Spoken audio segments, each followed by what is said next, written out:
In 1999, at the age of 24, Tony Hsieh sold Link Exchange, the company he co-founded, to Microsoft for $265 million. He later became CEO of the company Zappos. He helped the company grow from almost nothing to over 1 billion gross merchandise sales annually. In addition, Zappos was listed in Fortune magazine's annual Best Companies to Work For.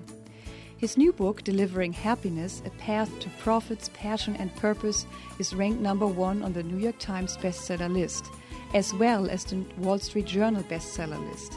Recently, he spoke about his book at the Commonwealth Club and was also interviewed by Gerber TV.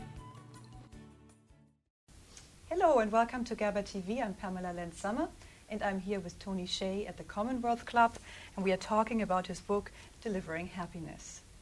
Welcome to the program, Tony. Thanks for having me. Thank you for coming. So let's start talking a little bit about your book first and what gave you the inspiration for writing it. Well, I think maybe 50 years ago, businesses felt like they had to choose between maximizing profits and making customers happy or making employees happy. And I think we're just at the beginning of a special time where, because everyone is hyper-connected and information travels so quickly through Twitter and blogs and Facebook and so on, that it's actually possible to have it all, make customers happy, make employees happy, and still drive profits and growth. How do you define happiness for yourself? Well, so what I found really interesting about happiness,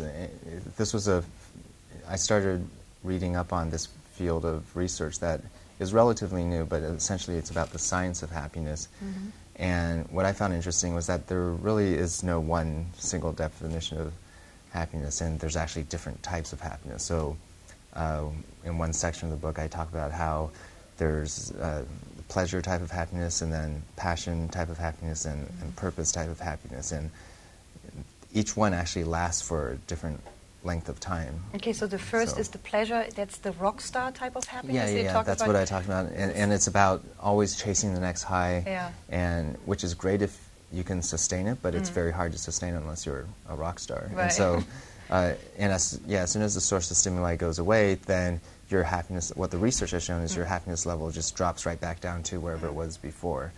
And then the second type is passion or engagement, where, and we've all experienced this, it's about those times when you're so into doing something that 3 hours pass, it seems like only 20 minutes have passed. And like the zone, like an athlete. Like athletes refer to it as being in the zone. For some people it might be painting, other people running. And so the trick there is just notice when it happens and then try to change whether it's your job, your environment, your friends, and so on, to have that happen more frequently. And what the research has shown is, of those three types of happiness, that's the second longest lasting type of happiness. And then the third type is about being part of something bigger than yourself, and that has a higher purpose. And for some people that might mean volunteering for their favorite charity, for example. And the research shows that's actually the longest lasting type of happiness. So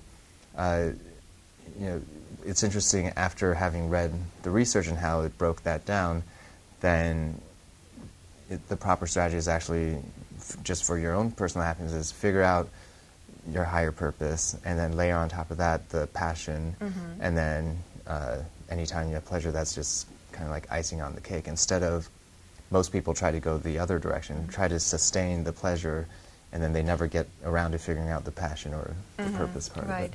And how can that be applied to business? Well, it can be applied to thinking about just customers and employees, their own personal happiness, and then also apply, parallels. The subtitle of my book is A Path to Profits, Passion, and Purpose, so it kind of parallels that.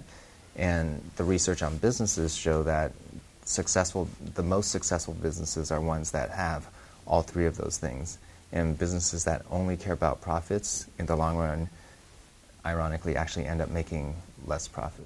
That's your first book, right? Yes. Yeah. And will it be the last, or are you going to... I don't know. We'll see how this one Well, it seems goes, to go pretty well, so hopefully there's more. Thank you very much. Thanks for your time. Thanks for having me. Appreciate it. Thank you. And again, please read the book.